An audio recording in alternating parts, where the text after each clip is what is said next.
Mobile हस्पताल की सहूलत पर आवाम का इजहार तशक्कर। MPA हुवन बिल को राज्य तहसीन पेश किया गया। सियालकोट ब्यूरो चीफ बोल सच न्यूज गाना शाहद की रिपोर्ट के मुताबिक तहसील पसरूई के नवाही गांव बहादुरपुर में आज महकमा सेहत की जानिब से मोबाइल हस्पताल की टीम पहुंची, जहां मर्द खवातीन ने मुफ्त तिब्बी सहूलियात से भरपूर इस्तेफादा किया।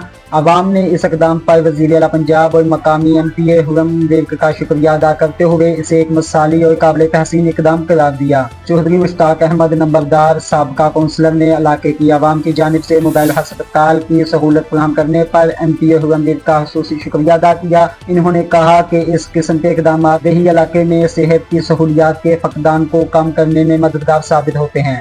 इस प्रोग्राम को कामयाब बनाने में चौधरी मोहम्मद इरफान और चौधरी मोहम्मद अमीन ने कलीदी किरदार अदा किया। दोनों हजरात ने अवामी खिदमत के जज्बे से सरशार होकर इंतजामात को अहसन तरीके से पाए तकमील तक पहुँचाया। इलाका मकीनों ने इस उम्मीद का इजहार किया कि ऐसी सहूलियात का सिलसिला आइंदा भी जारी रहेगा ताकि दही आबादी सेहत जैसी बुनियादी सहूलतों से महरूम न रहे।